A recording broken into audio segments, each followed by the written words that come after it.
Abu Abdillah ini Imam Bukhari.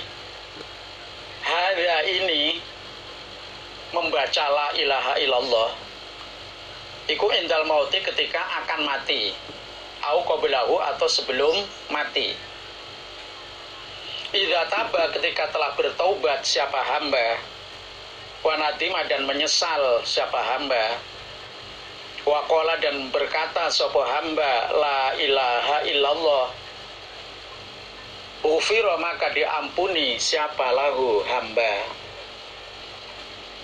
Kemudian Abu Abdillah menjelaskan, hamba mengucapkan la ilaha illallah ketika dia akan mati atau sebelum mati. Dan sebelum mati itu sudah bertaubat dan sudah menyesali. Lantas dia mau mati mengucapkan la ilaha illallah, ya diampunilah dosa-dosanya hamba itu, lalu dimasukkan ke dalam surga.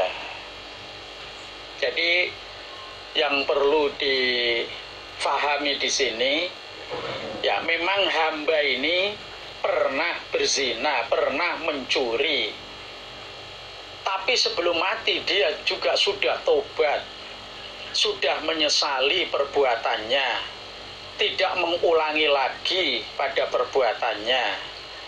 Nah, begitu mau mati mengucapkan la ilaha illallah, semua dosa-dosanya itu diampuni lalu dimasukkan ke dalam surga. Dan tobat itu ada kafarohnya. Misalnya orang berzina, kalau masih jejaka atau masih gadis, ya tobatnya harus dicambuk 100 kali dan diasingkan, dipisahkan 1 tahun. Dan ini sudah dijalani, dia sudah tobat. Umpama mencuri, nilai barang yang dicuri itu sudah 1/4 dinar lebih, itu tobatnya harus dipotong tangannya. Jadi sudah tobat, sudah menyesal, begitu mau mati mengucapkan la ilaha illallah, dia masuk surga. Haddatsana Yahya ibnu Habib ibnu Arabiyin, haddatsana Musa bin Ibrahim ibnu Katsirin al-Ansori, qala, berkata Musa, sami itu mendengarkan aku Tolhata pada Tolhah ibn Khirosin, qala, berkata Tolhah, sami itu mendengarkan aku Tolhah Jabir bin Abdillah pada Jabir ibni Abdillah radhiyallahu anhuma, radhiya, semoga meridhoi siapa Allah anhuma, dari keduanya, Jabir dan Abdillah bapaknya ini.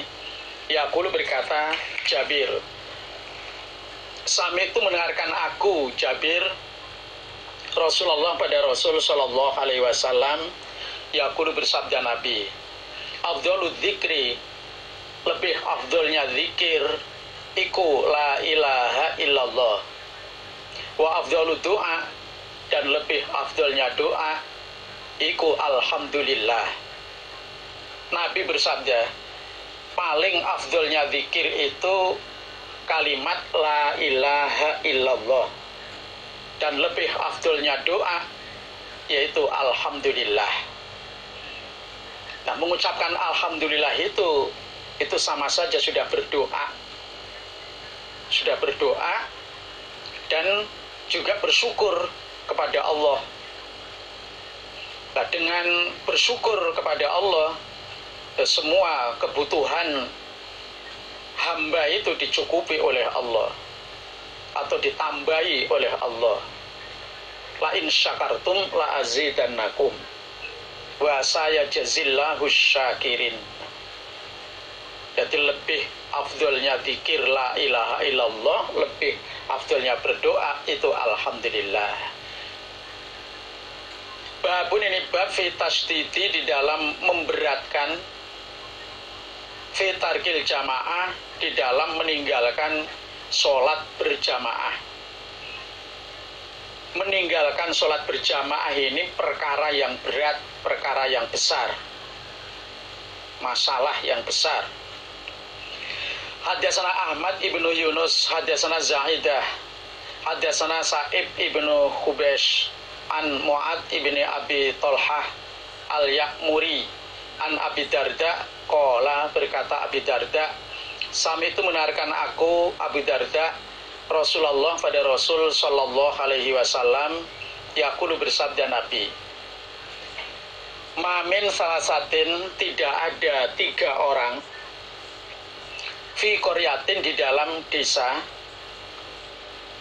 wala badawin, dan tidak di hutan, di pedalaman, latukomu, tidak ditegakkan, fihim, di kalangan mereka 3 orang, apa as-sholatu, sholat berjamaah,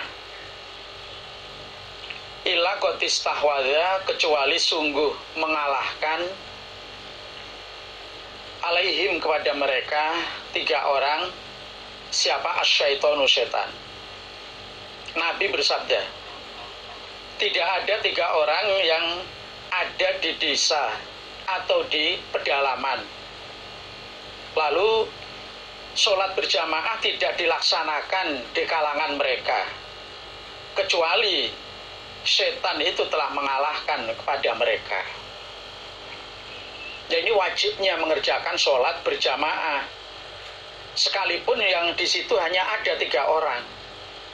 Nah, kalau tidak mengerjakan sholat berjamaah berarti sudah kalah dengan pengaruhnya setan.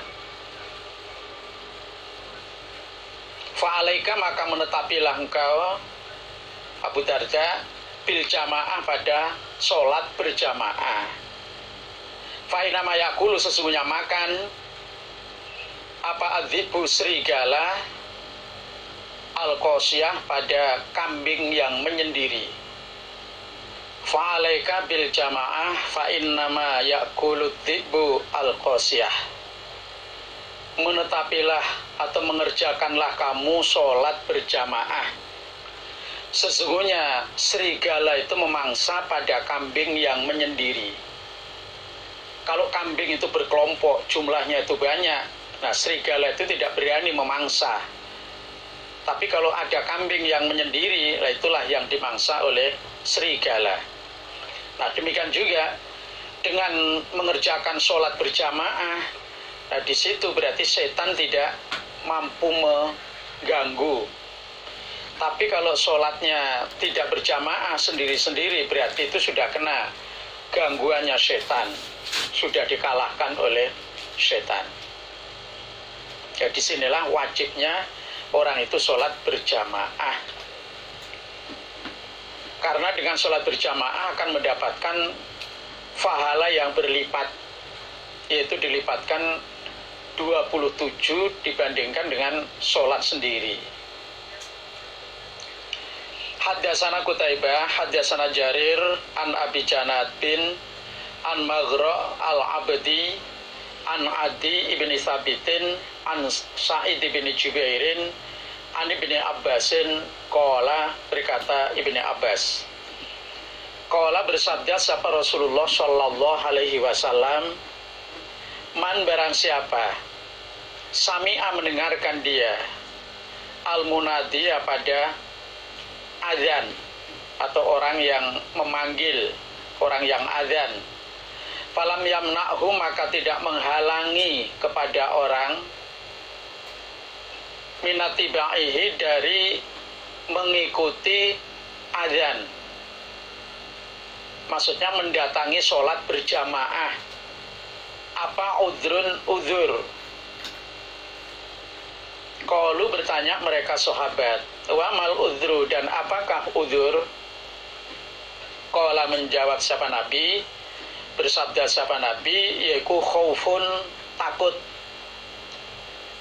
kepada musuh, takut kepada binatang buas, atau takut dengan yang lain, au marodun, atau sakit, lam tukebal, maka tidak diterima, minhu, dari orang, apa as-sholatu, sholat, alati, yang sholat dia. Nabi bersabda, barang siapa mendengarkan azan,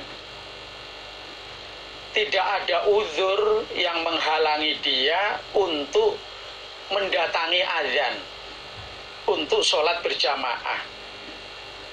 Jadi umpama dia datang ke masjid untuk sholat berjamaah itu tidak ada uzur.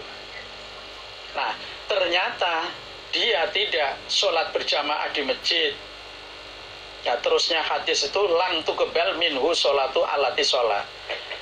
Maka sholatnya sendiri, dia sholat sendiri itu tidak diterima. Nah, maksudnya sholatnya itu hanya menggugurkan kewajiban saja, tidak mendapatkan pahala.